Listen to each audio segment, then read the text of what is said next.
Welcome, everyone, to the Cognitive Science Show. This is episode 10 of Transcendent Naturalism. We've been releasing some of these episodes both on Gregg's channel and my channel, and we're getting a lot of very positive response. And thank you for many of you who have been sending us words of encouragement and gratitude. That helps a lot. And of course, I'm here again with my ongoing partner in all of these Cognitive Science Show projects, Gregg Henriques. I'm here again with somebody many of you already know, Brett Andersen. Brett and I and Mark Miller have published a paper together. Brett is doing some just astonishing work, incorporating some of my work, the work of Jordan Peterson and other people. And I mean this as a compliment. There's no condescension implied. I'm very proud of the kind of work that Brett is doing with my work. I think it's always good when a teacher sees their students exceeding them in fruitful and insightful ways. So I want to just thank Brett for that work. So I'm going to turn things over to Gregg, and then he will turn things over to Brett. Brett will set things up for us a bit. He'll start us off, and then as usual, we'll get into a flowing discussion conversation about it. So take it away, Gregg. Excellent. Thank you, John. Yeah, I'm super excited to continue the conversation. So just to summarize kind of where we are, here we are in Transcendent Naturalism, really looking for the kind of worldview that can bridge science and spirituality. And I'm really excited about this episode and excited about the bridging. What we saw last time is Brett bringing us self-organizing criticality as a fundamental process where we can see both it in sort of the ontological layering of complexification and in terms of the way we make sense out of the world, which of course is very consistent with the way we have structured the basic metaphysics of our argument.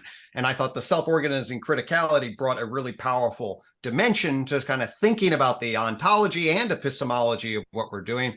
Now we're sort of getting into the metaphor, into the worldview, into what I would sort of the collective ought potential, where we start to think about what does this mean in terms of archetypes? What does this mean in terms of really embodying a worldview? About what does it mean to be a hero? What does it mean to be alive and engaged in the process? And I know you have really powerful things to say about that.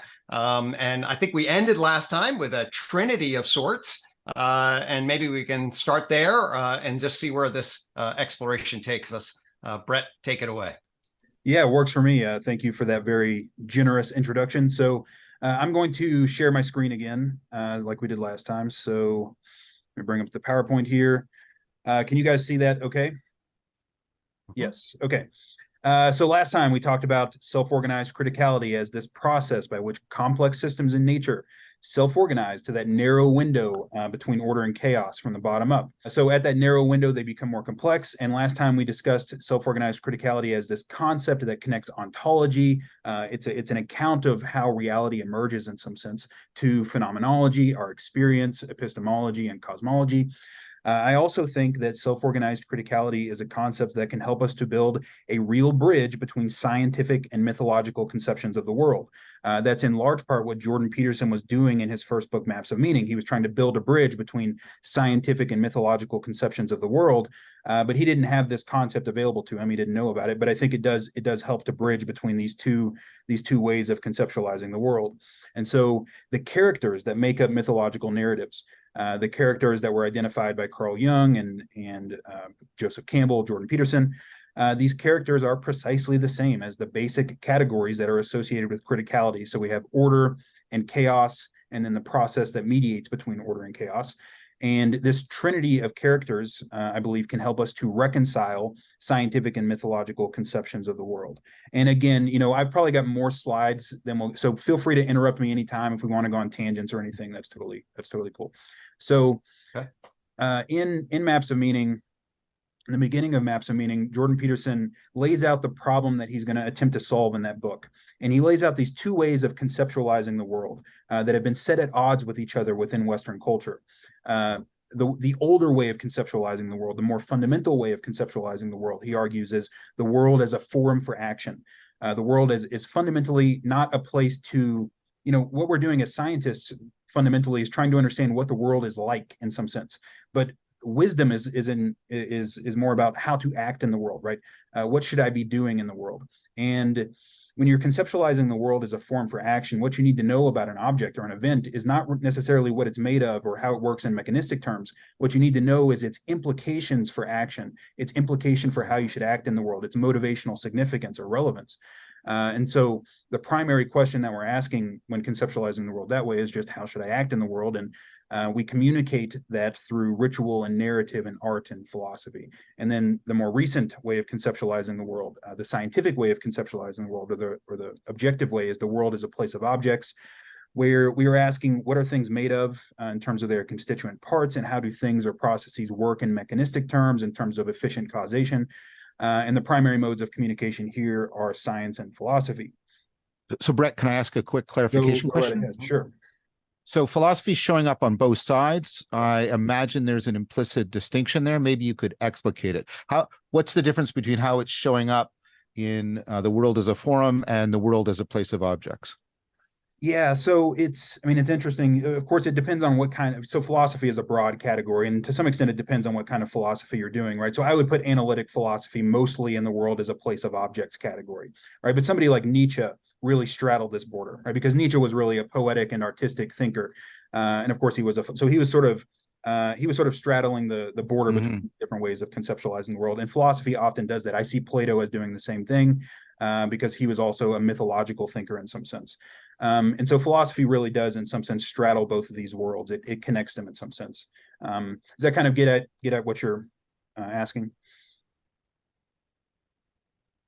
Yeah, I was wondering if I was mapping onto a distinction that myself and other people, Pierre Hadot and other people, have drawn between sort of current modern and postmodern academic philosophy and ancient philosophy as the love of wisdom, which would be, I think, a nice clean mapping of and I find both of them valuable, but I find that they have different goals and different standards by which they're evaluated, et cetera, et cetera.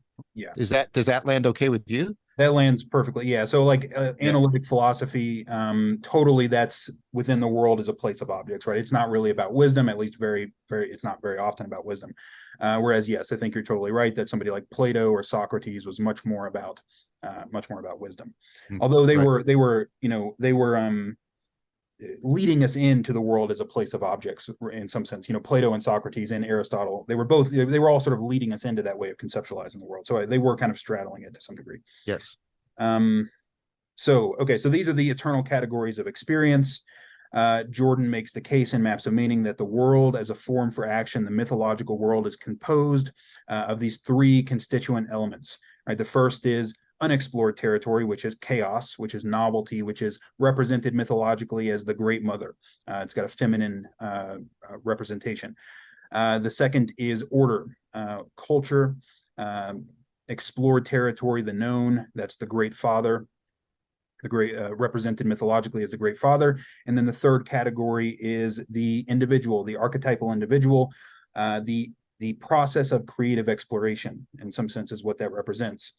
And Jordan makes the case that we are biologically adapted to this world. We are biologically adapted to this metaphorical world of order and chaos. And then the question that we might want to ask about that is that really true? Are we really adapted to this world of order and chaos? And I think that we absolutely are. I think that we are biologically adapted to the world as a form for action. We see this in the structure of the cerebral hemispheres. So we talked about this a little bit last time. The leading theory comes from both the animal research and the human research. The leading adaptationist explanation of hemispheric differences is that the left hemisphere is basically for order, the right hemisphere is basically for chaos or novelty. The diametric model of autism and psychosis, which is my area of scientific research. So I think that we're adapted to this world of order and chaos, not only within ourselves as individuals, but also between individuals. So individual differences along this autism schizotypy continuum, I have argued, are basically specializations for order and chaos. So people high in autistic-like traits, on one end, they're really specialized for order, and on the other end, positive schizotypy is a specialization for chaos. And then relevance realization, I've argued, relevance realization as the process by which consciousness develops over time is this process that we're talking about here. So this is, in the fourth part of my YouTube series, I sort of make this case that this process of complexification, which I won't go into detail about the sort of scientific understanding of it here, but relevance realization precisely recapitulates this process, which is basically you have competing interactions leading to self-organized criticality, which is this descent into chaos leading into a higher level of integration. We see that process play out at many different levels of analysis. And so this is a figure that Jordan has in Maps of Meaning, which is kind of like, conceptualizing the world this way. This is how our experiential world manifests to us. So we are playing the role of the creative process, let's say, like that's our role in the world. Relevance realization is what we are most fundamentally. And we are surrounded in some sense by a protective bubble of order, which is our culture, right? We're born into our culture. Our culture develops us. It protects us at the same time as it tyrannizes us. It forces us to conform and all of this, but it has this dual aspect. And then outside of our culture is everything that is not understood, right? Everything that is outside of the grip of our of what is known, of our culture and ourselves. And that's novelty or chaos, unexplored territory, the Great Mother. And so the question here is whether or not this world, as it manifests phenomenologically, as it manifests mythologically, can be fully reconciled with the world as a place of objects, right, with the scientific world. And I think that criticality helps us to do this. So this is just another way of looking at this. So on the one side, we have the Great Father, who is order, who is the known, who is culture, and I'll get into why these are represented this way here in just a second. On the right side of the screen is the Great Mother, nature, the unknown, chaos. What's important to understand about all of these categories is that they all have a positive and a negative aspect. So order or culture is security, it's protection, it's the known, it's safety in some sense, but it also tyrannizes you. It also forces you to conform. Novelty, the unexpected, is both promising and threatening, right? Chaos is the birthplace of everything new. It's the birthplace of all new forms, but it's also destructive, it's the terrible aspects of nature as well. And then the individual, right? The process of complexification as it manifests in us. Individuals can take on what Jordan calls the heroic path, or the hero or the adversary, right? So individuals have the positive and negative aspect as well. I'm going to point this out now, and then I might, if we get to it, we'll come back to it later. But what I want to point out here is that the Matrix trilogy, which I really think that the Matrix movies are like a modern mythology, right? They really take on the character of a modern mythology. We use these metaphors all the time of taking the red pill and so on. The Matrix trilogy really precisely is almost a precise manifestation of these categories. And the Wachowskis who made the Matrix are really geniuses, in my opinion, because they did something really interesting, which allowed them to display all of the categories in both their positive and negative aspects. Because the Matrix trilogy occurs in both, it occurs on two planes of reality, right? So in the real world and in the Matrix. And in both of those worlds, you see, in the Matrix, you see, the tyrant as the representative of order, and then in the real world, you see that the wise old man as the representative of order. So it allows you to represent both of these, all of these categories in both their positive and negative aspects, if that makes sense. Jordan also makes the case that these categories line up with Taoism. I'm no expert on Taoism, so I'll have to defer to people who know more than me. I know, John, you have a lot of expertise in that, but he makes the case that Yang is essentially order and is associated with these attributes. Yin is essentially chaos, and then the Tao is the line that divides them, right? And that's the process, where you flow. Again, I make no claims to have any expertise on Taoism. The only book I've read about it is Alan Watts' book on the Tao, but what I read in Alan Watts' book, I think very much lines up with what Jordan Peterson argued in Maps of Meaning. Watts suggests that the yang is associated with firmness, with light, with rising. All of those, I would suggest, are associated with order. To be firm is to maintain your structure. The light is the known. Rising is what you do in a state of order. You rise when you know what you're doing. You rise, and then you fall into chaos. The darkness is the unknown. The yielding is allowing the structure to dissolve. And so we see that, and I think it's very reasonable to say that these, the yang and the yin, at least if Alan Watts is correct, that it's reasonable to associate those with order and chaos. And then, John, you've made the case that Taoism is the philosophy of learning how to flow. And in your paper on flow, you made the case that flow occurs at the border between boredom and anxiety, which is order and chaos as well. Yeah. So it's a nice mapping. Thanks. So, getting into these categories and why they're associated with the masculine and the feminine, right? Because I think there's a lot of reasons for why this is the case, but I also think we can understand this scientifically in some sense. And so there's multiple reasons for why order is associated with masculinity and chaos with femininity. We're only going to talk about a couple of those here, but yeah, I guess before we get into that, so order is associated with culture and nature with chaos in this scheme. And I don't think that there's any reason to posit like a metaphysical split between culture and nature, but I think it is useful at least to differentiate between those aspects of our world, of our experiential world, that have been rendered relatively safe and predictable by our culture because of the actions of our ancestors, and then everything that exists outside of that relative bubble of safety and protection is nature, essentially. And so it's for that reason that order is associated with culture and nature with chaos. So why is order masculine, right? And why is chaos feminine? We'll get to that here in a minute. One of the reasons why order is represented as masculine, I think there's multiple reasons, but one of the reasons is because it's the reason why culture has always been associated with masculinity. So I'm an evolutionary psychologist, and given that I'm an evolutionary psychologist, we don't have any hangups about positing differences between men and women, and in terms of the way that men and women develop over the course of development. And of course, men and women are the same in many ways, but there are some ways in which there are some differences, and one of those differences tends to be the way that men and women relate to each other. And so Roy Baumeister, the psychologist Roy Baumeister, he argued in his 2010 book, Is There Anything Good About Men?, that the way that men relate to each other is associated with culture just almost by an accident of evolution in some sense. Culture grew out of the way that men related to each other rather than the way that women relate to each other. And Joyce Benenson, she's another evolutionary psychologist, in her book, Warriors and Warriors, she reviews evidence that boys and men typically spontaneously organize themselves into hierarchies, essentially into flexible hierarchies of competence in the service of their shared goals, while girls tend to maintain more egalitarian relationships amongst each other.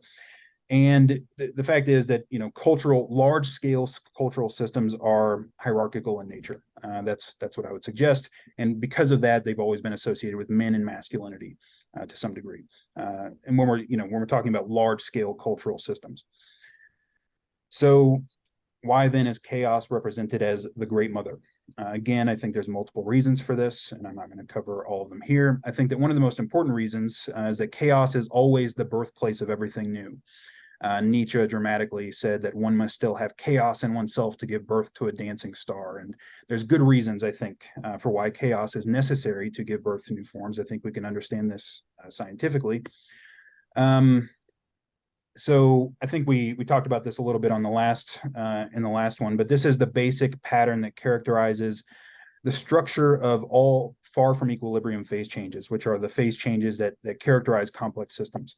And in order for complex systems to radically transform, they must have this kind of little descent into chaos, right? A temporary increase in the entropy of the system and the uncertainty of the system that necessarily precedes the emergence of novel aspects of the system. And so we may ask, why is it the case? Why is it the case that entropy or chaos is necessary for a phase change to occur in a complex system? And I think one of the easiest ways to visualize this comes from dynamical systems theory. So dynamical systems theory construes the state of a system as movement through phase space. And I think that we can, by visualizing this, we can see why it's necessary for chaos to precede a phase change. And so in this figure on the screen here, we have an attractor, so a dynamical system, a phase space, and the system is currently stuck in attractor A, but attractor B is a more functional and more stable state. And so the system moving from attractor A to attractor B would be a phase change. And so we have the problem of figuring out how to get the system from attractor A to attractor B, given that the system isn't just going to go uphill on its own, right? It has to overcome I guess the inertia of the system in some sense. Alicia Guerrero, in her 2002 book Dynamics in Action, has a nice discussion of this sort of stuff. As she says, complex systems don't wander out of a deep basin of attraction. They don't fall off the ridges around the edge. For bifurcations and phase changes to occur, the system must show signs of flattening out. It must first become unstable. And so if we want to visualize how we can get this red ball from attractor A to attractor B, we can visualize the landscape temporarily flattening out. And that will allow, at least potentially, it will allow the ball to move from A to B. And so that flattening out is equivalent to an increase in the entropy of the system. It's an increase in the uncertainty of the future state of the system. And so that's one way to visualize why there must be a period of chaos or entropy preceding a phase change. Another way to think about it is if you have a hierarchy of, let's say, a hierarchy of assumptions or a hierarchy of beliefs, everything is nested inside the assumptions at the top. And when you disrupt the assumptions at the top, that means that you're going to have to reorganize all of the assumptions that were nested inside those assumptions at the top. And so that's a kind of descent into chaos that's necessary for replacing the fundamental assumptions of the system. So bringing this back to the metamythology, in the image to the right, the Great Mother is represented as the anomalous information, which precedes the descent into chaos, right? She's novelty. She represents novelty or instability, and that's both promising and threatening, because in the context of dynamical systems theory, it really is the case that entropy or instability is both promising because it can allow you to escape a non-optimal attractor, right? You need that entropy. It's what we do. I think we've talked about this before, John. It's what psychedelics do essentially, and they increase the amount of entropy in the brain. They allow you to escape these non-optimal attractors, but of course they're not, purely benevolent, right? There is a real risk that can come along with that. It's not just that you're always going to have this phase change. There's a real risk that the system can just fall apart, and so entropy really does have this dual nature. Within this metamythology, right, our job as representatives of the mythological hero is to have the right relationship with chaos or novelty, to be comfortable in some sense with chaos and novelty. So the third category of experience. Can we just pause there for just a second? I'd like to get your thoughts about sort of the implications of maybe positive and negative of thinking about order as masculine and chaos as feminine, just in terms of a sort of a cultural mythology. I can see both positives and negatives associated with making that kind of linkage. And I just wondered if you have some thoughts to share about what you see sort of the advantages of bringing the gendered flavor to it in a particular way, or what would be maybe some concerns about doing that? Yeah. I mean, I think it's an important concern. I mean, in some sense, I totally get your question here. In some sense, it's not something that I concern myself with too much, because my job here is to try to describe these ancient patterns as accurately as possible, regardless of our own the particularities of our culture, right, and our hangups about stuff. Because I realize, we're going through a period where we're very confused in some sense culturally, right? We're confused about gender, we're confused about sex, all of this stuff, and in my, I guess my sense is that I'm just trying to convey what I believe to be true about these historical patterns as accurately as possible, regardless of the cultural implications. Gotcha. But yeah, I mean, it's an important question in terms of how our culture will react to this kind of stuff and all that. And the answer is I don't really know.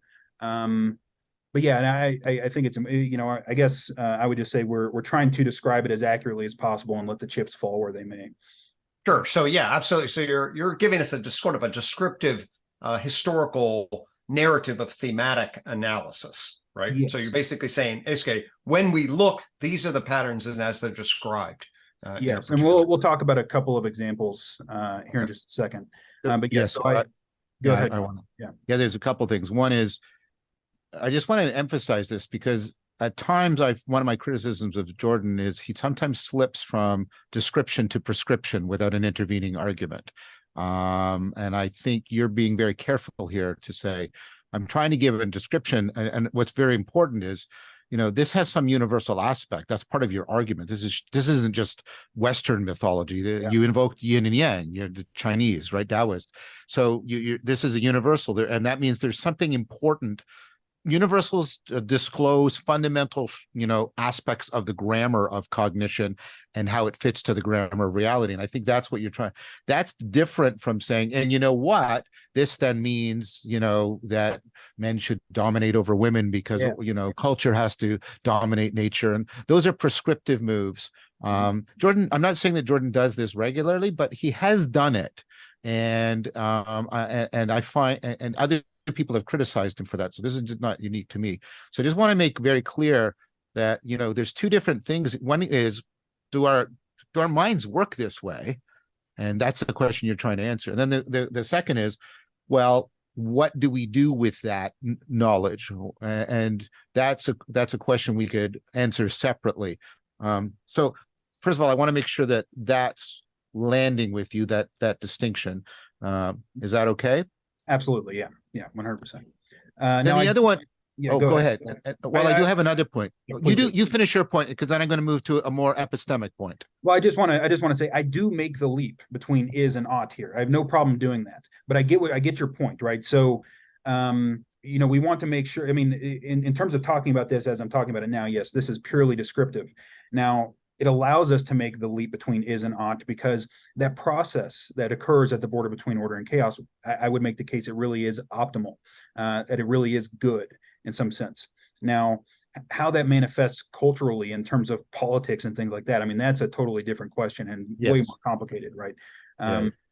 Going from the abstract to the particular is complicated, but in the abstract, at least, and this is something that, it has to be made concrete by acting it out, but in the abstract, at least, that process of criticality just is good. Yeah. Well, I think there's a larger argument that's needed. I agree that the is-ought distinction has broken down. K-Spear's natural ethical facts makes that argument very powerful. The fact-value distinction is broken down. That's the work of Putnam. The theory-data distinction is broken down. That's Quine, right? Catherine Pickstock goes through all of that, and I agree. And I think there's a deep relationship between criticality, relevance realization, and intelligibility. And I think intelligibility is a meta norm. If it's not there, all your other norms are meaningless. And then I think in that sense, it's a meta-normative good, and that's what Plato is talking about the good. And so I think you could make that argument just to give how I would supplement what you're saying. Now, I do want to move to, I guess, a more, I think in the proper sense, a scientific question. And I've raised this question with Jordan as well. And this goes back to a Platonic thing. So there's another dichotomy that Plato puts a lot of emphasis on, and Drew Hyland wrote an excellent book on this, Finitude and Transcendence. And his point is, we're always trying to balance between finitude and transcendence. If we're just finite, we just identify with that, then we are just subject to fate and we're despair.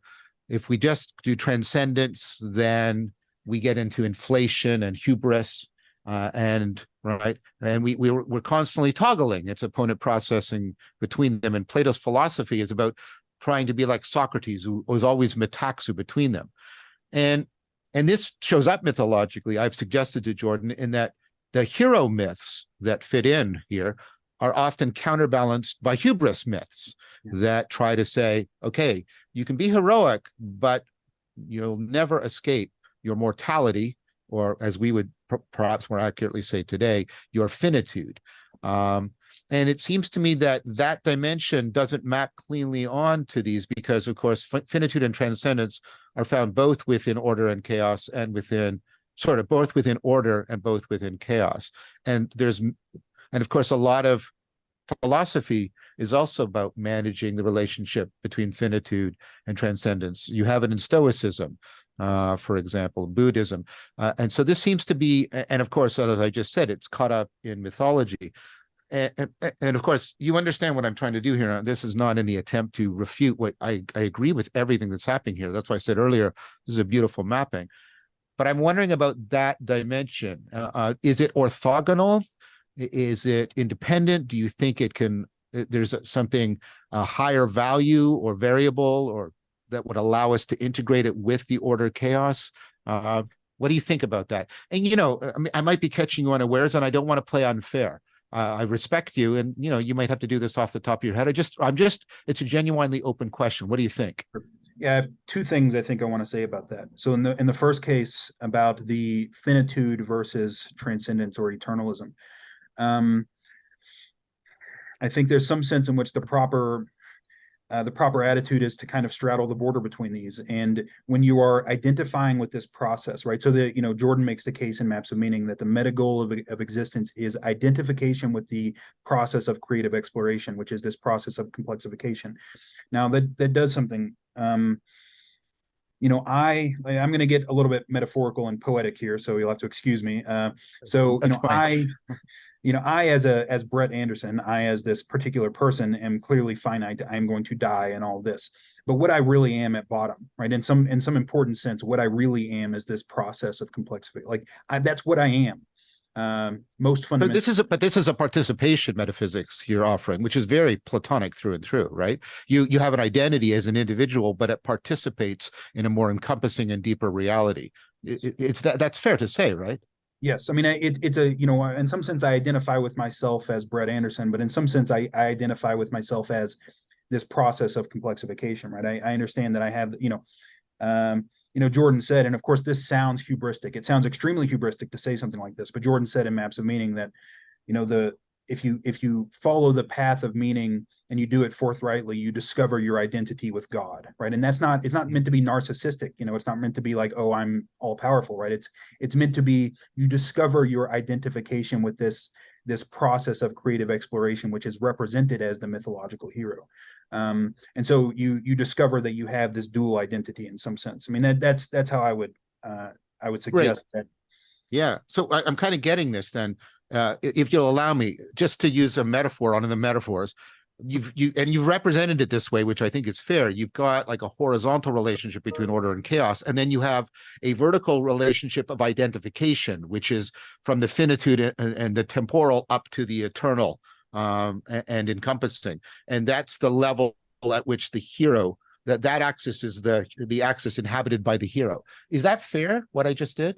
100%, yes. And this is even, you know, Jordan talks about this in Maps of Meaning in terms of the shaman. The shaman travels up and down the axis mundi. Yeah, the axis mundi. Right? Well, that's what it is, right? That's the world tree in some sense.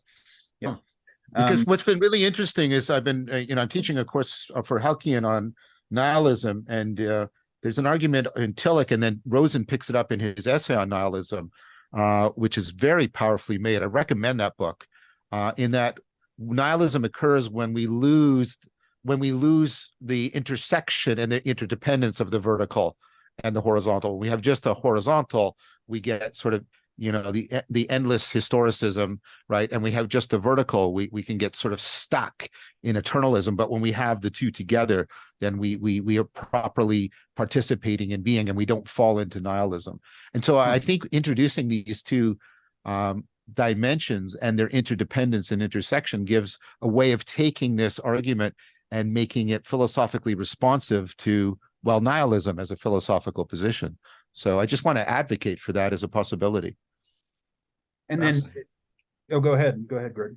No, I just, I'm actually then mapping that a little bit onto the tree of knowledge representation around the vertical and horizontal.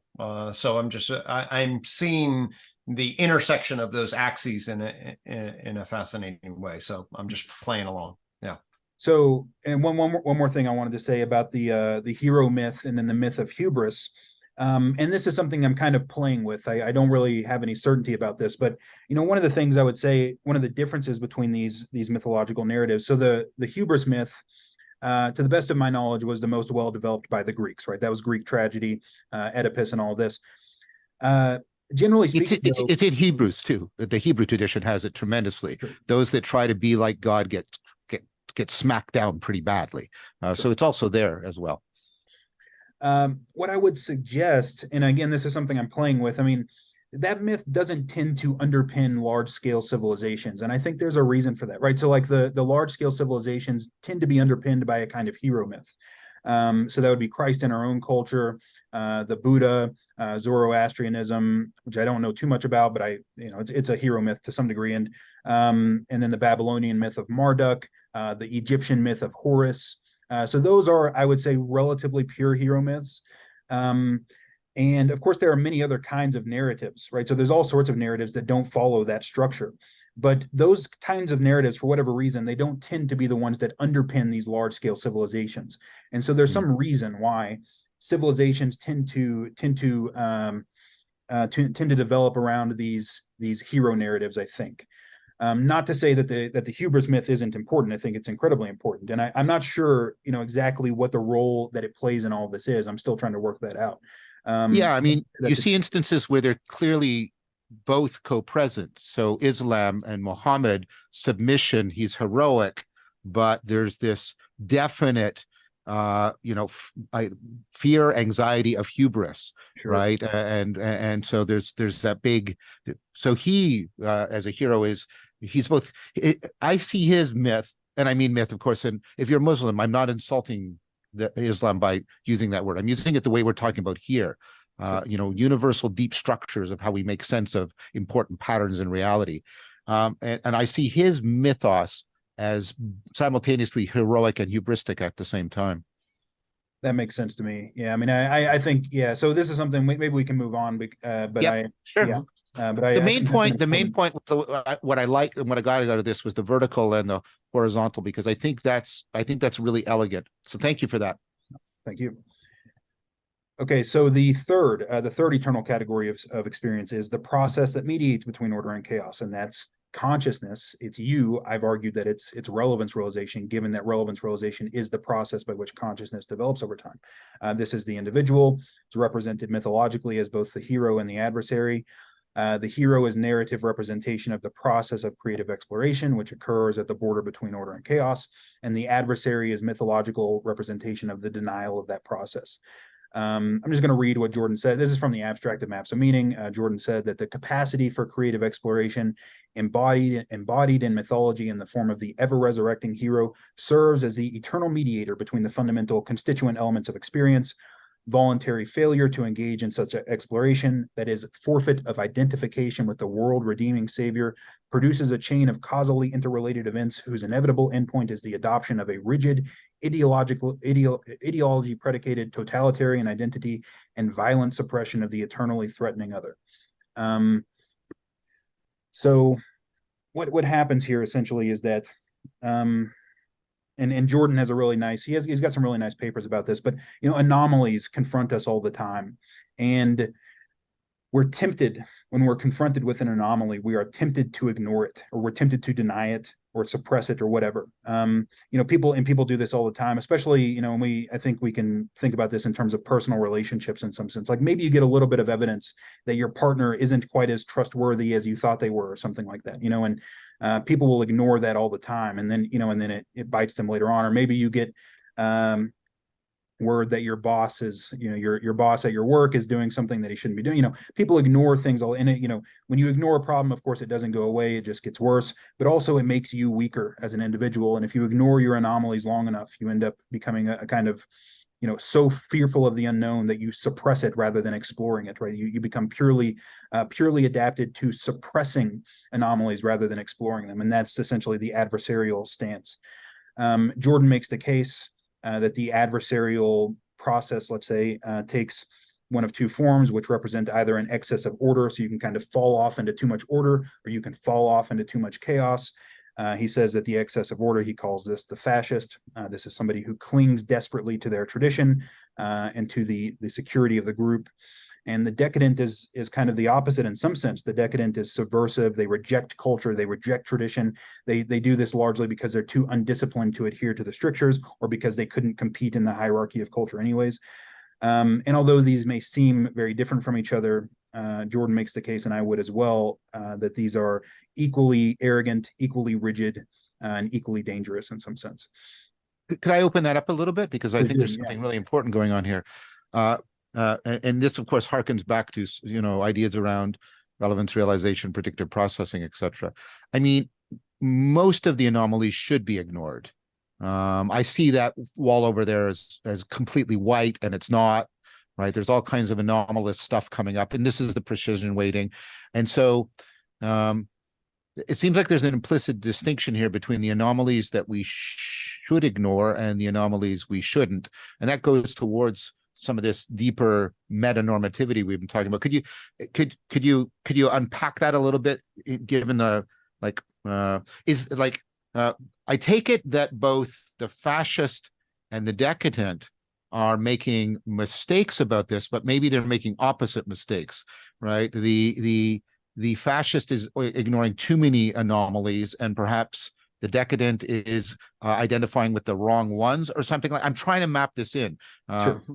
Could you open that up a little bit? Yes. So it would be easier if I could visualize it, but we'll work with what we have here. So you can imagine, and this is how predictive processing construes the mind. The mind as a hierarchy of predictions, or a hierarchy of priors, right? And you have more abstract or more fundamental priors at the top, right? And everything else is nested inside of those.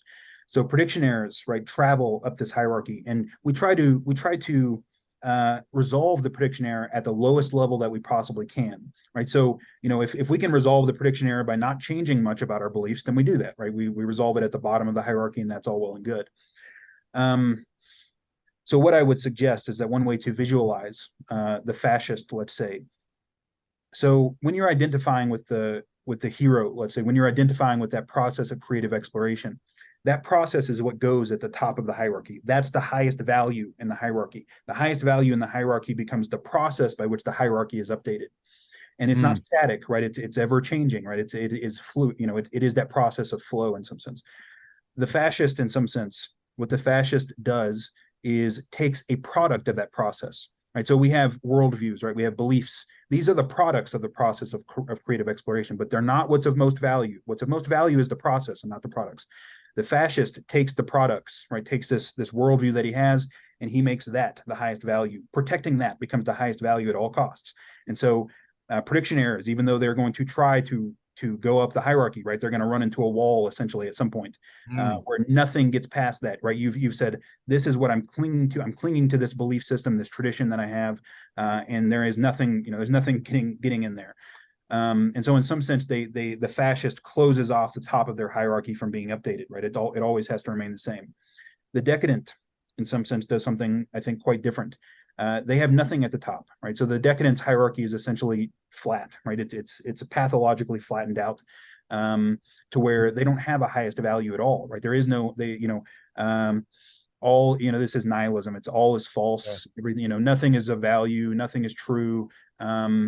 And therefore nothing means anything at all, right? Both of these are rejections of meaning, right? Because meaning is found in the process, right? Meaning is always, and so both the fascist and the decadent are rejecting meaning, but they're doing it in a different way. Does that make sense, John? Yeah, I mean, I think there's a profound connection to a deeper and perhaps renovated notion of rationality here, where we tended to equate rationality with logicality, but Stanovich, who does overemphasize the propositional, nevertheless made and he's done this in a couple of places, and I've tried to sort of magnify it, that one of the fundamental things that marks somebody off as irrational is a hyper fixation on the product of cognition and a neglect and undervaluation of the processes of cognition. This is the fundamental stance that takes you into irrationality in a deep way. And I think what you just said dovetails nicely with that much broader and I think more existentially important notion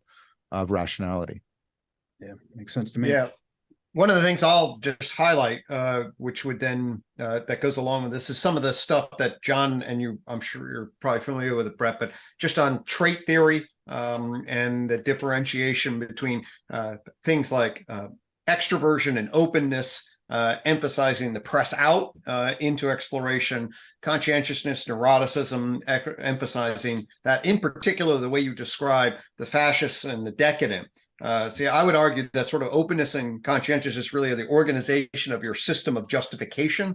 And they then reside on this kind of like, well, how rigid and organized are you? And so extreme conscientiousness with no openness is one particular kind of structure. Extreme openness with no conscientiousness is another. So that's another angle in relationship to just seeing this as it would show up on well-validated trait dispositional tendencies that we see, defining character. So this is just another angle to be brought to bear in terms of how this pattern can show up. Yeah, and Gary Hovannisian and I have tried to integrate that with relevance realization. The Colin DeYoung's notion about the playoff between stability and plasticity, which is also maps right onto order and chaos very readily. So I think we've done enough digressions. So I want to give the baton back to you. Okay, so so Jordan says, and this is kind of self-evident from what we talked about, but the pitfalls of fascism and decadence may be avoided through identification with the hero. And again, I don't think this is a narcissistic identification, because by identifying with the hero, properly understood anyways, identifying with the hero means that you are identifying with your own fallibility, right? Your own uncertainty about the world, right? Because that uncertainty, that chaos, right? You have to have one foot in chaos all the time. So I don't think it's narcissistic, but identification with the process of exploration rather than with any of its particular outcomes. And of course, sometimes the process of exploration leads to the degradation of the hierarchy. So that's decadence, and that's an outcome that can happen too, but you don't want to identify with that either. So identifying with the process precludes the suppression of threatening information, which would be the adversarial stance. So just some key ideas here from what we've talked about. The hero stands on the border between order and chaos. And what this means in effect is that the hero voluntarily engages in the process by which order is renewed when necessary, which means voluntary confrontation with or a voluntary descent into chaos. And this process manifests as a particular pattern of behavior, which has been represented mythologically. And I would make the case, and I think Jordan would make the case as well, that this is the most general pattern of optimal behavior. It has to be made concrete because, of course, it looks different in every particular circumstance. Right. But it's still the general pattern of optimal behavior. But that's fine, because relevance realization, predictive processing, the two meta problems, right? They're universal processes, but that doesn't mean their products are homogeneous. In fact, it predicts exactly the opposite.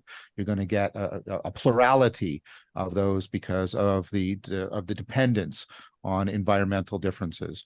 I wanted to, so I think part of this, and Greg and I have been talking about this too, that this kind of gives us a proper pluralism in between essentialism and relativism, because there's a universal process, but it doesn't mean that there's a homogeneity of cognitive products, etc. So I think that's an advantage of this, just epistemologically and ontologically. I wanted to ask you another thing, since we're in mythology. So again, I think what you're doing here is amazing. And I think the way it also maps up into the relevance realization of collective intelligence. And we sort of, we didn't argue, well, we argued in the right sense about that last time. But I wonder, so I see this in both the pre-axial and post-axial myths, but I see and Charles Taylor and many other people, have argued, and I think the evidence is good and the arguments are good, that, with the axial revolution after the Bronze Age collapse, you get this difference put in. And maybe this is harkening back to the vertical dimension again, because you get the opening up of a two worlds mythology. And it does something weird, I think.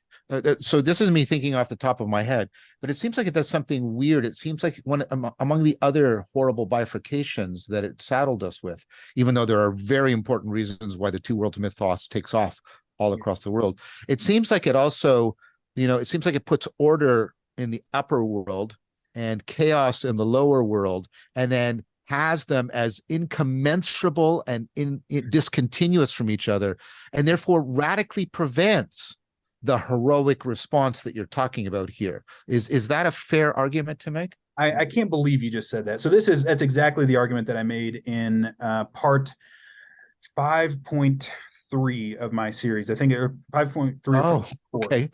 So what you just described, that's what Nietzsche is referring to, what he calls the ascetic ideal. That's what the ascetic ideal is. The ascetic ideal was the elevation of order over chaos. It's the elevation of soul over body. It's the elevation of rationality or reason over instinct. It's the elevation of altruism over egoism. which is the group over the individual. It's the elevate, and so we have all these dichotomies, and I won't go through them in detail here, but yes, I think they're all associated with order and chaos. Also, philosophically, we elevated, Nietzsche would argue, and I would argue, we elevated being over becoming, which is another manifestation of order over chaos. Parmenides over Heraclitus is the way that Alicia Guerrero would put that. And so, yeah, I think that's 100% correct. And it, this was a response. The argument that I made is that ascetic ideal was a response to an ancient meaning crisis. So we had a meaning crisis essentially that occurred whenever we found ourselves enclosed within the walls of civilization. And we've responded to this in a variety of ways. For the first few thousand years, we had these massively hierarchical societies with god kings and all this. And that's not really where the two worlds mythology came from. The two worlds mythology came when we got rid of those hierarchical societies. But the thing is that when we found ourselves enclosed in the walls of society, we found this massive internal conflict, because the instincts that we have were evolved for millions of years in a hunter-gatherer society. Small groups of relatively differentiated people. And when we came together within a society, the instincts that we had evolved no longer served us well. And so we saw this conflict between what you might say reason and instinct, which has been conceptualized as soul versus body, or however you want to put it. And so this ancient meaning crisis was, I would argue that the ascetic ideal was the response of what you might call the priestly class to this ancient meaning crisis that we found ourselves in when our instincts were no longer serving us well, and we had to rely on our reason to some degree, which is, not good anyways. And so, yeah, I think you're totally right about that. Anything else we want to say about that? There's a longer thing, but I've said it elsewhere, where I think Nietzsche is right about the deep, profound connection between the two worlds. Also, the lower world becomes completely instrumental for the upper world, and all the other critiques. Where I disagree with him is he seems to think that the only way in which the vertical can be, or at least that's how Heidegger interprets him, to be fair. The only way we can relate to the vertical is with the two worlds mythology. And of course, the very project that Gregg and I are engaging in here is to say, no, we can properly talk about the vertical without having to defer to a two worlds mythology. So that's, I just because it's relevant to the whole project here that Gregg and I are engaged in. I like that, John, because that's a very succinct point. That is at the core of what this is about. So there's an underlying presupposition, like I said, that the two worlds mythology is the only way in which, and of course you see this in a lot of the critiques that are made, that are sort of, adjacent to nihilism, love is just a chemical and all that sort of stuff. Right. All the reductionisms, which are just an inverted and decadent form of Neoplatonism anyways.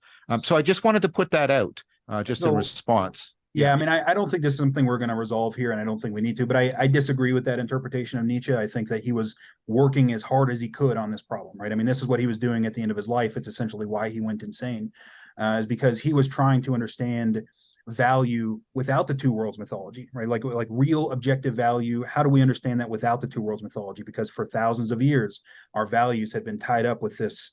Yeah, so, I agree.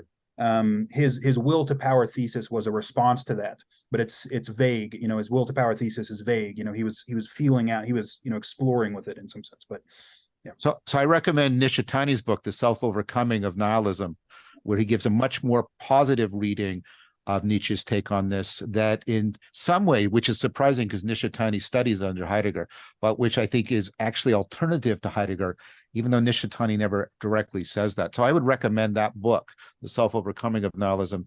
And it's powerful because Nishitani is from the Kyoto school and he's coming from the Asiatic perspective. He's got a perspective from the outside, so he's not so instinctively bound. I mean, in the cultural sense of instinct, he's not so automatically bound to the two worlds mythology as a way of trying to articulate things like this. So I recommend that. I don't think we fundamentally disagree. I think for me, there's two Nietzsches, and the one I'm criticizing is the one that post Heidegger was taken up into postmodernism, et cetera, things like that. So I'll just leave it at that, if that's okay with you. If you find that a fair place to leave it. Works for me. Yep. So what I'm going to do now, so this is just the, the basic meta mythology: order, pre-existing stable state, the anomaly which disrupts it, the descent into chaos, the reemergence into a higher form of order. That's the basic pattern. It's relatively simple. We're going to look at how these characters play out. I'm only going to do one example here. I've got more examples I can pull up, but I'm just going to use one here to save time. So just a narrative example, a mythology, and we'll see how these characters manifest in this mythology. So I get my interpretation of this from Mircea Eliade and his books on the history. Great series. Yeah, that's such a wonderful series. I recommend it. It's unfortunate that he's kind of fading out of the spotlight, but I think that 3-volume set is just amazing. Yeah, he's brilliant. He's brilliant. So this is basically the way that Eliade characterizes the story, right? So this is the story of Osiris and Isis and Horus in Egypt. Horus is the mythological hero in this story. So Osiris was a mythical primeval king. He ruled Egypt justly and fairly, but he was blind to the forces of tyranny in his midst. Now, there are different versions of the story, and this isn't too important. There's different versions of the story. In some versions of the story, Osiris sleeps with Seth's wife. So there might be a little bit of corruption there as well. So maybe he's blind and a little corrupt or whatever. So he's blind to the forces of tyranny in his midst. And so his brother Seth rises up against him. The Lion King kind of recapitulates this story in some ways. Scar rises up against Mufasa, much in the same way that Seth rose up against Osiris. So Seth kills Osiris. He betrays Osiris, kills him. He doesn't really kill him because he's a god, and it's kind of hard to kill a god, I guess. So he dismembers him. He spreads his body parts across the kingdom, and then Osiris's spirit goes down into the underworld. Isis, who is the nature goddess, Mother Nature, she's the queen, she's Osiris's wife. She gathers up Osiris's pieces and she makes herself pregnant with his phallus. And out of that union, she gives birth to Horus, and Horus is the hero. Horus goes on to challenge Seth. He defeats him, but he loses his eye in the process. And one of the interesting things about this story is that it could have ended there and it would have made sense. So it could have ended there and Horus could have become the king, and that could have been the end of the story. What Horus does after that, after he beats Seth, is he goes down into the underworld. He rescues his father. He gives his father his dismembered eye so that his father can see again because he was blind. And he brings his father back up and they rule the kingdom together. So looking at this from the perspective of the framework we've been talking about, so Osiris is the representative of order and tradition, right? He's the representative of past heroic deeds. But as is always the case with our traditions, right, is always the case with our culture, that it's blind in some sense. It's necessary, we need it, but it's blind to the dangers of the present. Seth, the adversary, takes advantage of this blindness. He disrupts the current order in his pursuit of power, causing this descent into chaos, which was the breaking up of Osiris, right? The current order was broken up, spread across the kingdom. Out of that chaos, out of that broken order, it intermingles with the positive aspect of nature, with the positive aspect of chaos, right? And then out of that intermingling is born the hero. And Jordan in Maps of Meaning says, and I quote, that this story makes a profound point, right? The degeneration of the state or the domain of order and its descent into chaos serves merely to fructify that domain and to make it pregnant. In chaos lurks great potential. And so Horus confronts Seth. He's harmed in the process, which is typically the case, but he is ultimately victorious. And then he goes down into the underworld and he rescues his tradition, right? We see this, Jordan talks about this all the time, this mythological trope of going down and rescuing your father from the underworld. You see it in Pinocchio as well. He goes down and rescues his father from the belly of the whale. You kind of see it in The Lion King too. In some sense, it's a different play on the trope when Simba looks into the dark pool and he sees his father reflected up at him, right? It's like when you look into the abyss, when you look into chaos, what you find is the great ancestral figure in some sense. So Horus confronts that. So Horus goes down, rescues his father, gives him his eye, and then the tradition and the hero rule the kingdom together in some sense. And so yeah, this is how these characters play out, at least in this particular narrative. So, as I said earlier, I think that the Matrix movies really precisely recapitulate this process. We have the Great Father, which is the positive aspect of the Great Father in these narratives, typically is like the wise old man. It's like Gandalf or Dumbledore, who facilitates the initiation of the hero, right? So they facilitate the hero's descent into chaos, their at least controlled descent into chaos in some sense. And then the tyrant is the negative aspect of the Great Father. And in the Matrix movies, it's the architect who was the father. They literally call him the father of the Matrix. Neo is, of course, the revolutionary hero. He experiences his personal descent into chaos, which is followed by a reemergence. But then his reemergence precedes a social descent into chaos as well, and that's a pattern that we see in these stories. The hero acts out of his love for existence in some sense, while the adversary is motivated by his disgust and resentment with existence. And that's actually like, it lines up really nicely with the psychology, I think. Anyway, so I just want to point this out. I think this is a really nice representation of these categories.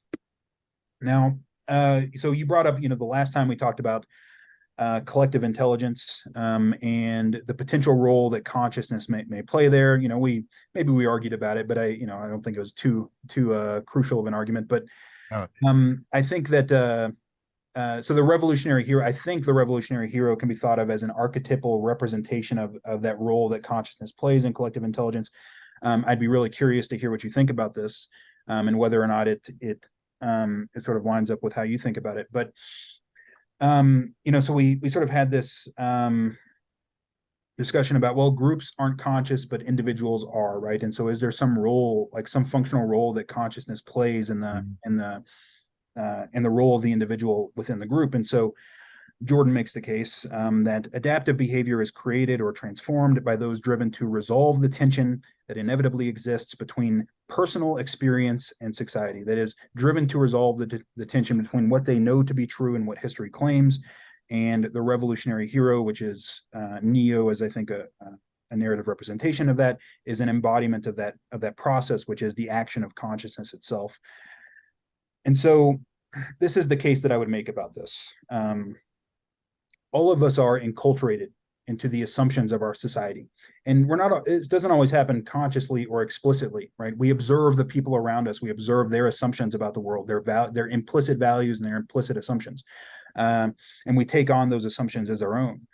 And when what you know to be true because of your personal experience is contradicted by those assumptions, and this can happen at multiple levels of analysis, because of course, as scientists, we are also enculturated into the assumptions of our field. And sometimes our experiences contradict those assumptions as well. But if you have personal experiences that contradict the deep assumptions of your culture, there are like a few options that you have in this situation. You can try to reinterpret the experience, right? And so these line up basically with assimilation and accommodation. The first two are assimilation and the last is accommodation. In the first place, you can try to reinterpret the experience. You can interpret the experience in some way that makes it compatible with your cultural assumptions.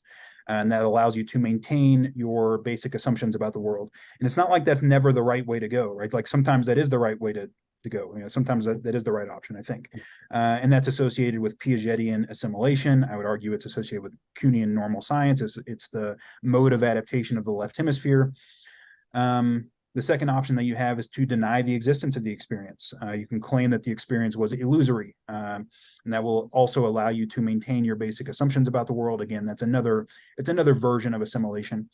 And then the third option is that you accept the reality of the experience. You accept that it exists in contradiction to your deep assumptions about the world, which have been instilled in you by your culture. You accept the dissolution of yourself in the face of this contradiction. And that's accommodation. That's revolutionary science. That's the mode of action of the right hemisphere. And Jordan characterizes it this way. He says, when faced with a paradox whose solution is impossible in terms of the historical canon, in terms of the axiomatically predicated hierarchy of values and assumptions, the revolutionary hero takes inspired action and transcends his culturally determined limitations. Instead of denying the existence of the problem and tormenting those who cannot help but posit it, he accepts the apparently impossible task of solution and of reuniting the warring opposites. And so I think this is a way to think about the role of consciousness in collective intelligence. That is, groups don't have experiences, but individuals do in some sense. And when our personal experience comes into conflict with the deep assumptions of the group, that creates a tension, because the group in some sense has an interest, and I'm personifying the group here, but The group has an interest in maintaining its traditions against deviations from those traditions. This is sort of built into the logic of cultural evolution, because cultural evolution requires, on the one hand, and this is an argument that's been made by Michael Tomasello, Joseph Henrich, and some of the cultural evolutionists.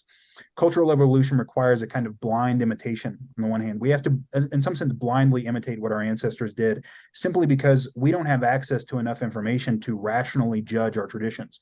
And so we imitate. So also, we won't have the skills to do so until we're to some degree enculturated, right? Right. Yeah, that makes sense. Yeah. We have to master the tradition before we can transcend it. And so, but the group in some sense has an interest in not allowing people to disrupt that tradition. And so you can get this tension between, the necessity for the conservatism of the group, right? Which is a real necessity. It's not, it's not a pathology. Like, you need that conservative tendency. And on the other hand, the necessity to update that tradition in the face of anomalous experiences. Now, Nietzsche made the case, and Jordan Peterson made the case in Maps of Meaning, that in the extreme examples of this are associated with essentially madness, right? Like, the person who has the anomalous experience essentially has to go insane to incorporate it. And this is, Jordan makes the case, and I think he's right about this. Although the anthropological evidence is murky in some sense, but he makes the case that this is the shamanic initiatory crisis, right? So oftentimes, before the person goes on to become the shaman within their culture, they have this real psychological breakdown. They have indistinguishable from psychosis in some cases. We see this in mythological tropes as well. I think we see it with the Buddha. The Buddha had this psychological crisis before doing what he did. But and in some sense, this is so this is represented in the Matrix movies, I would suggest. So Neo has these experiences that are considered impossible given his deep assumptions about the world. These coincidences that occur, or the typing on his computer, right? These things should not be possible. He is given a choice as to whether he will deny or accept the reality of the experiences. That's the red pill, blue pill metaphor. As a result of his voluntary confrontation with that, as a result of taking the red pill, he has this personal descent into chaos, this psychological crisis, where he has to reformulate his fundamental assumptions about the world, and he reemerges from that, where he becomes the anomaly. And they actually call him this in the movies, right? So the agents of the Matrix call Neo the anomaly. Interestingly enough, this is Jordan Peterson. And it is really interesting to me, because these movies came out at the same time. They both came out in 1999. The Matrix came out at the same time as Maps of Meaning. But Jordan also calls the revolutionary hero, this archetypal figure, an anomaly, right? They're an anomaly from the perspective of everybody else. And so Neo ends the trilogy by reconciling the warring opposites. And so anyway, this is just I think that the Wachowskis are really geniuses, and they intuitively picked up on this underlying pattern. I think they have I think they had a muse that was a genius in that one movie. I'm very questionable about their movies thereafter. Yeah. Yeah. Can I just ask something here then? Please do. Yeah, please do. Yeah. So again, I think this exegesis interpretation of the Matrix, like I'll say, I'll just reserve it to the Matrix, the movie. I think I think it works very well. However, again, maybe this is again me invoking the vertical, perhaps.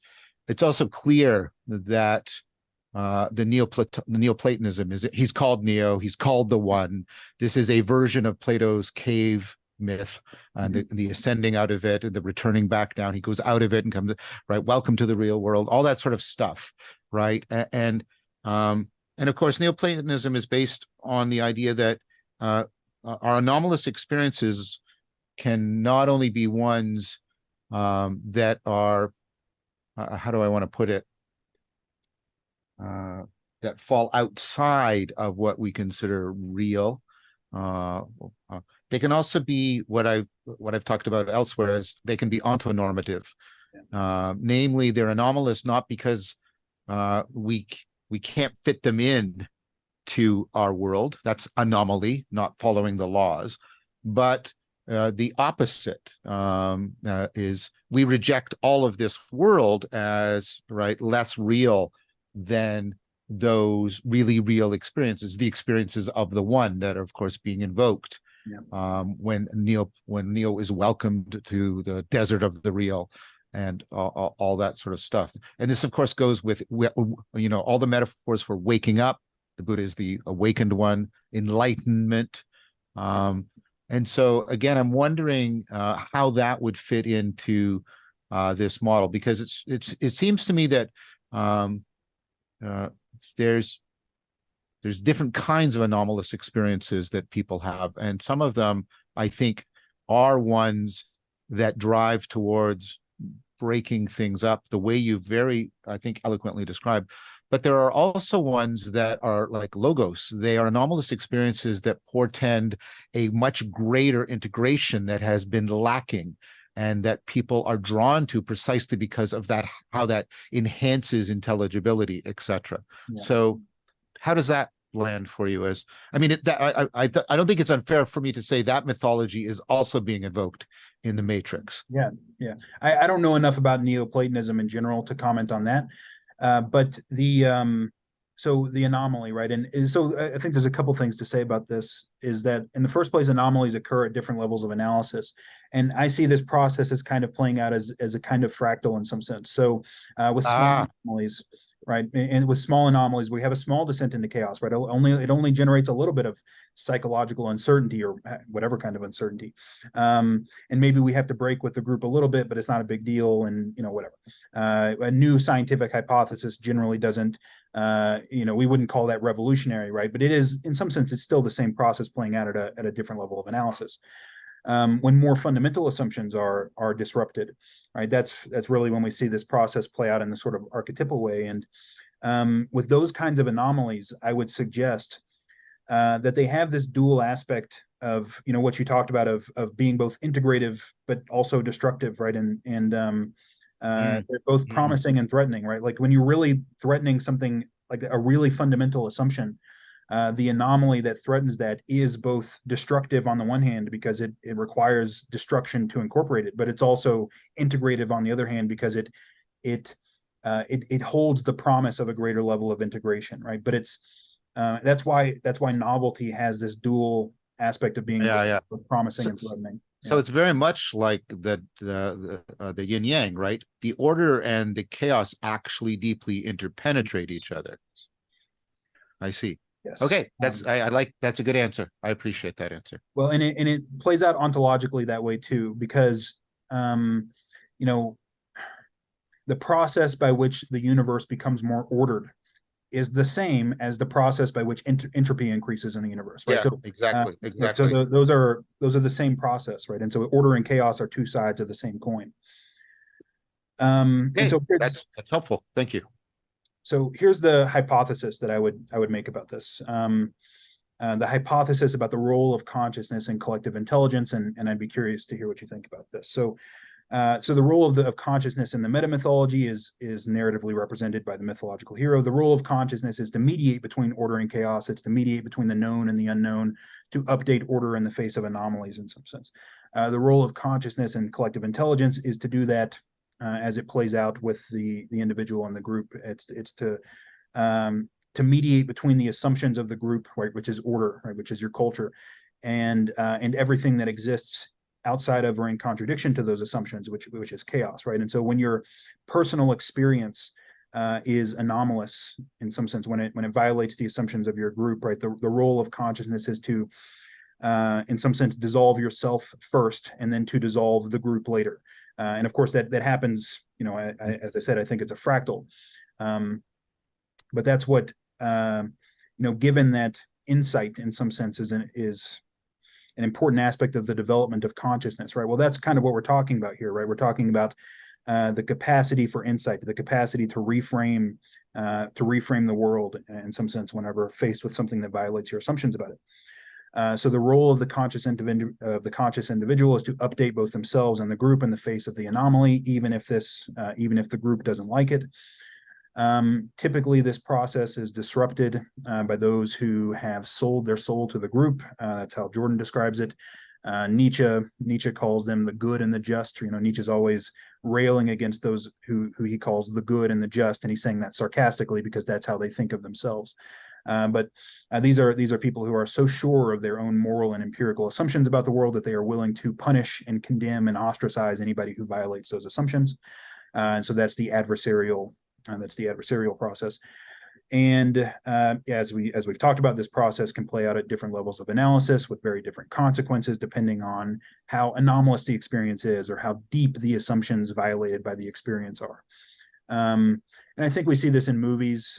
So of course, the Matrix we've talked about. The Lion King is a little different because it's a children's movie, but it does follow the same pattern. Moneyball is one of my favorite sports movies, where Brad Pitt, who is playing this role of the hero, discovers a new way to build teams, right? He discovers a new way to analyze players and to build a baseball team. And this is in total contradiction to the way that everything has been done before. And the movie is about his having to deal with the assumptions of everybody who's, all the other people involved with the team, even though he's clearly right. So that's my hypothesis. I would say about the role of consciousness and collective intelligence. So I think that's good because, and I think we sort of got converged towards this last time we were talking about this. I think when you talk, these two questions are deeply interdependent, and see my series with Gregg on untangling the world knot. But the function question, the nature question. But I think the function question is, that first of all, you got a lot of convergence that the function of consciousness is some kind of relevance realization. Now, it can't be identified with it too core because we have lots of relevance realization that's going on consciously. But I think the work of Seth and others is that, well, no, what we're doing is this is a higher order, more recursive form of relevance realization associated with working memory. Which is a relevance filter with fluid intelligence, with attention, and the proposal is that what consciousness is it's about dealing with those problems that are high in novelty, high in complexity, high in ill-definedness. And so when we can convert those ill-defined problems into well-defined problems, then we can proceduralize them, and the need for consciousness drops down significantly. And so I think insofar as the system doesn't have consciousness, the spirit of collective intelligence, and I agree with you, I think this is actually a way of making this argument very sharp. But if that is true, then that means that the collective intelligence is not very good at dealing with problems high in novelty, high in complexity, and high in ill-definedness. And now, the counterbalance to that is you pay a price for that heightened relevance realization being individualized, which is its cognitive scope, its cognitive light cone is significantly diminished. So it often can't, and this is the argument about why consciousness is at the level it is. So it often can't grasp patterns that fall outside of our own particular phenomenological field. And you need collective intelligence to, track global warming, as Tim, as Merton's example is, right? When he talks about hyper objects. And we can't see evolution, but science can track it, et cetera, et cetera. So again, I think this is right. And I think there's a trade-off relationship between them, which I think makes a good case for why we should resist people who want to attribute consciousness to collective intelligence, because it misses out on, I think, this very important trade-off relationship, functional opponent processing between individual consciousness and collective intelligence. How does that land as a response? I mean, that lands perfectly. Yeah, so one of the things I've thought about is that in some sense an infinitely scalable non-zero sum game. And if we were trying to discover the infinitely scalable non-zero sum game, is to facilitate this process in as many individuals as you possibly can, right? Because that's in some sense what it would mean, right? So I made the case that, for an individual, what you want to do is put that process by which the hierarchy is updated at the top of your hierarchy of values. And I think that if a culture were to do that in some sense, like if you were really to, if a culture were really to, in some sense, worship that process, that's how it would manifest. It would manifest as a devotion to facilitating that process in as many individuals as you can, I think that's agape. I mean, I think that's what agape is in some sense, but well, I think Jordan Hall and I have also talked about that, and picking up on some of the exciting theoretical work coming out of the philosophy of biology. You move, and this lines up to what we were saying earlier about rationality, you move from the evolution of traits to the evolution of evolvability, which is a very different higher, and that's not a quantitative change, that's a qualitative change. And there's now a lot of work coming out about how that and what's called natural reward are as important to evolution as natural selection. Because of course, when a system moves to evolving for evolvability, it moves into niches first. And then you get the benefit of being, you don't have to be the best if you're first and fast enough at being first. And that's the natural reward that you get for shifting off the evolution. Now, of course, there's opponent processing between them, right? Because the evolution of traits really hones you to specific niches. The evolution of evolution makes you it gives you access to new niches, and there's trade-off exploit trade-off relationships there. So no, I think that's fine. No, I love that paper, the Gilbert paper. You introduced me to that paper, John. Yeah. One more thing I wanted to say about this in relation to the role of the individual in the group, and I would just look at Darwin again, and of course Darwin couldn't have done what he did without all of this work that had preceded him. But you still needed an individual to see how it all fit together. You still needed an individual to have the insight. So even though it requires, all of these other people in this community, right? The insight itself still manifests as within an individual. I think that's well said. I don't think you see anything analogous to insight problem solving in collective intelligence. Right. So I would say, let me just say that. I mean, I think that this might be considered a kind of collective insight, right? Like this process, but what has to be understood is that it manifests as an individual and something like, what Jesus Christ did in Western culture, right? Okay, well, whatever the case was and whatever the historical reality of that was, like it clearly caused this, it at least contributed to the Roman Empire doing what it did and on all that, right? So there was this descent into chaos, and I would maybe you might call that a kind of collective insight. We have to be careful about that. But I think what you just said makes it a more precise claim. Maybe there's something analogous to it, but it has to be apprehended by consciousness in order for it actually to come into existence. Yes, I think so. I think all new ideas, in some sense, I think they have to be embodied, right? I mean, I think they have to have like almost a prophet. Well, I totally agree with that. Relevance realization has to ground out an embodiment, but that's another argument. I think we should move towards wrapping this up because I'm going to stop talking because I've talked a lot. I'm going to let Gregg talk now. But my last word is thank you so much for this. This was brilliant. This was eloquent. This was insightful. I'm now going to turn things over to Gregg. Yeah, no, I mean, I've been sitting and absorbing and playing with this frame. And so one of the things maybe, Brett, that I would, kind of invite you then to think about is as we sort of our collective intelligence and your own consciousness begins to explore this territory. You've laid out a rich case in relationship to the criticality and the meta myth. What do you have a sense about the kind of transformational processes that consciousness needs to sort of spark to awaken a collective intelligence? I mean, can we? Obviously we're trying to get together and do this series, and John and I are sort of thinking about laying the groundwork for this transcendent naturalism, wakening people up and coordinating that process. What is it that moves people in that direction? What is it that can orient them to the criticality that enables them to appreciate the meta myth? Any thoughts that you have? I was kind of sitting here thinking, like, what a beautiful narrative, what a beautiful kind of story. What draws people to that? What kind of transformation takes place in cultures and collective intelligences? How is that sparked? Have you given any thought to that? Yeah. I mean, definitely. I mean, so in some sense, it's related to what we just talked about, right? And